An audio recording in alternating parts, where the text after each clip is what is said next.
रक्षाबंधन एक ऐसा त्यौहार जो सुनते ही मन में हर्ष और उल्लास भर देता है। वैसे तो हम रक्षाबंधन हर साल एक त्यौहार की तरह मनाते हैं, पर क्या आपको पता है इसका उल्लेख कई प्राचीन ग्रंथों और महाकाव्यों में मिलता है और इससे जुड़ी कई रोचक कहानियाँ भी हैं। इसके बारे में हम आज विस्तार से चर्चा करेंगे। इससे पहले मेरी आप सबसे रिक्वेस्ट है, अगर आप चैनल पर नए हैं तो प्लीज़ चैनल को सब्सक्राइब करके मुझे सपोर्ट कीजिए, ताकि ऐसी ही शानदार वीडियो मैं आप तक पहुंचाती रहूं। तो चलिए बढ़ते हैं कहानी की तरफ। भाई बहन का रिश्ता सबसे अनोखा और सुंदर होता है। यह रिश्ता बचपन की यादों से भरा होता है, जिसमें हंसी, झगड़े और ढेर सारा प्यार शामिल होता है। छोटे छोटे झगड़ों और बाद में एक दूसरे से बात न करने की कसम खाने वाले भाई कुछ ही देर में एक दूसरे के बिना रह नहीं पाते हैं। एक और जहां बहनें अपने भाइयों की छोटी छोटी ज़रूरतों का ख्याल रखती हैं, वहीं भाई भी अपनी बहनों के सपनों और उनकी इच्छाओं का ध्यान रखते हैं।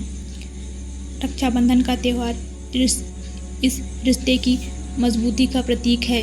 यह दिन बहनों के लिए बहुत खास होता है, क्योंकि अपने भाई की कलाई पर राखी बांधकर उन्हें अपनी प्रार्थनाओं से सुरक्षित महसूस कराती हैं।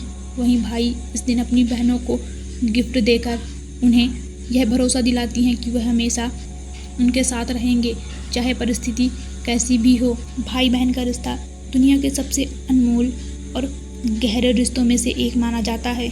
यह रिश्ता किसी भी अन्य संबंधों से अधिक मजबूत और आत्मीय होता है, क्योंकि इसमें बचपन की यादें, खुशियाँ और दुखों की साझेदारी होती है। छोटे छोटे झगड़े और बाद में प्यार में बदलते प्यारे रिश्ते एक अनोखा संगम जोड़ते हैं। भाई और बहन एक दूसरे के सबसे करीबी और घनिष्ठ मित्र होते हैं, और समय के साथ उनका यह रिश्ता और भी ज़्यादा गहरा होता जाता है। बचपन में भाई बहन एक दूसरे के साथ खेलते हैं, एक दूसरे के साथ अनमोल जीवन बिताते हैं। भले ही समय के साथ वह अपने जीवन में व्यस्त हो जाते हैं, पर रक्षाबंधन का त्यौहार उन्हें फिर से एक कर देता है और उनको फिर से वही पुरानी बचपन की यादों में लौटा देता है। यह त्यौहार इस रिश्ते की गहराई और स्नेह को दर्शाता है। इस रक्षाबंधन का धार्मिक और सांस्कृतिक महत्व भारतीय समाज में गहराई से जुड़ा हुआ है। इस त्यौहार का उल्लेख कई प्राचीन ग्रंथों और महाकाव्यों में भी मिलता है, जो इसके ऐतिहासिक और पौराणिक महत्व को दर्शाते हैं। महाभारत में रक्षाबंधन से जुड़ी एक प्रसिद्ध कथा है, जो द्रौपदी और भगवान कृष्ण के बीच के प्रेम को दर्शाती है। जब श्री कृष्ण को एक बार युद्ध में चोट लगी थी, तब द्रौपदी ने अपनी साड़ी का एक टुकड़ा फाड़कर उनकी कलाई पर बांध दिया था। इस छोटे से कार्य ने श्री कृष्ण को इतना प्रभावित किया कि उन्होंने वचन दिया था कि वे हमेशा द्रौपदी की रक्षा करेंगे।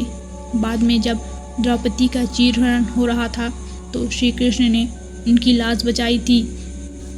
यह कथा रक्षाबंधन के प्रतीक के महत्व को दर्शाती है, जिसमें भाई बहन के बीच का एक सुरक्षित संबंध को और उनके प्रति समर्थन को दर्शाती है। एक ऐसा ही अन्य ऐतिहासिक प्रसंग रानी कर्णावती और मुगल सम्राट हुमायूं की कहानी से जुड़ा हुआ है। रानी कर्णावती ने गुजरात के सुल्तान बहादुर शाह से अपनी रक्षा के लिए मुगल सम्राट हुमायूं को राखी भेजी थी। हुमायूं ने भी इस राखी के पवित्र धागे को साहस से स्वीकार किया था और तुरंत अपनी सेना लेकर रानी की रक्षा के लिए निकल पड़े थे। इस कथा से यह साबित होता है कि राखी सिर्फ एक धार्मिक या पारिवारिक परंपरा नहीं है, बल्कि यह एक शक्तिशाली बंधन है जो जाति, धर्म और राज्य की सीमाओं से परे है।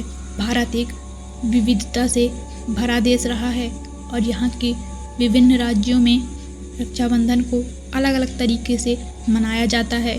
उत्तर भारत में रक्षाबंधन को बड़ी ही धूमधाम से मनाया जाता है, जबकि दक्षिण भारत में इसे अवनी अवित्तम के नाम से जाना जाता है, जो एक महत्वपूर्ण वैदिक अनुष्ठान है। महाराष्ट्र में इसे नारियल पूर्णिमा के रूप में भी मनाया जाता है, जहां समुद्रीय तटीय समुदाय के लोग समुद्र देवता को नारियल अर्पित करते हैं। यह त्यौहार भले ही अलग अलग नामों और तरीकों से मनाया जाता है, लेकिन इसके पीछे का उद्देश्य एक ही है, भाई बहन के प्रेम और सुरक्षा, साथ ही जिम्मेदारी का सम्मान करना।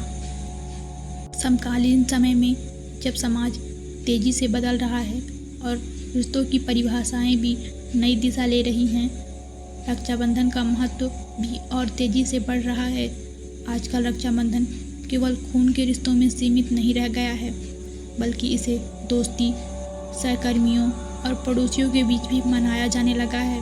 बहनें सिर्फ अपने भाइयों को ही नहीं राखी बांधती, बल्कि उन सभी लोगों को राखी बांधती हैं जिन्होंने उनके जीवन की रक्षा की है और उनका साथ दिया है। यह त्यौहार हमें याद दिलाता है कि भले समय कितना ही बदल गया हो, रिश्तों का मूलभूत नींव केवल प्रेम और सम्मान है। भारत से बाहर बसे भारतीय समुदाय में भी रक्षाबंधन का बड़ी ही श्रद्धा और उल्लास का भाव दिखाई देता है।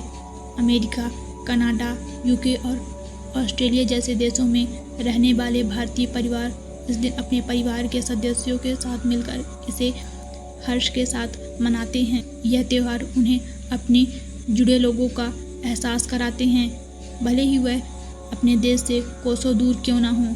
हालांकि रक्षाबंधन त्यौहार सदियों से अपनी पहचान बनाए हुए है, लेकिन आधुनिक समाज में कुछ चुनौतियां भी उभर कर आ रही हैं।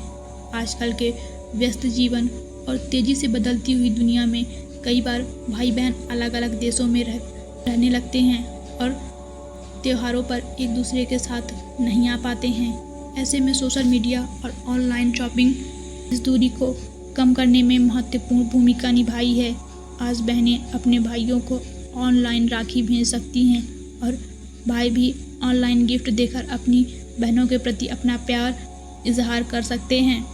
इसके अलावा परिवार में हो रहे बदलाव और समाज में बढ़ती महिलाओं की स्वतंत्रता ने रक्षाबंधन के महत्व को एक नए दृष्टिकोण से देखने का अवसर दिया है। यह त्यौहार केवल भाइयों द्वारा बहनों की रक्षा का प्रतीक नहीं है, बल्कि यह उस आपसी सम्मान और समर्थन का प्रतीक है जो भाई बहन एक दूसरे के लिए महसूस करते हैं। रक्षाबंधन एक ऐसा त्यौहार है जो समय के साथ और भी महत्वपूर्ण हो गया है। यह त्यौहार हमें भाई बहन के रिश्ते की गहराई और उसके प्रति दायित्वों को याद दिलाता है।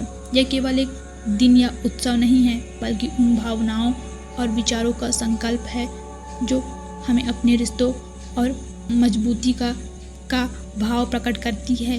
रक्षाबंधन न केवल हमारे पारिवारिक रिश्तों को सुदृढ़ करता है, बल्कि यह समाज में आपसी प्रेम, समर्थन और सम्मान की भावना को भी बढ़ावा देता है। चाहे हम कितने भी व्यस्त क्यों ना हो जाएं, यह त्यौहार हमें अपने लोगों से जुड़े रहने और रिश्तों को सहेजने का अवसर देता है, जो हमारे जीवन का महत्वपूर्ण खुशियों और हिस्सों को बटोरता है। इसलिए चाहे समय कितना भी बदल क्यों ना जाए, रक्षाबंधन का महत्व हमेशा ही हमारे दिलों में अटूट रहेगा और भाई बहन का यह अनमोल रिश्ता हमें जीवन भर प्रेरित करता रहेगा। तो इसी के साथ मैं अपनी वाणी को विराम देती हूँ। आपको कहानी कैसी लगी कमेंट बॉक्स में ज़रूर बताइएगा।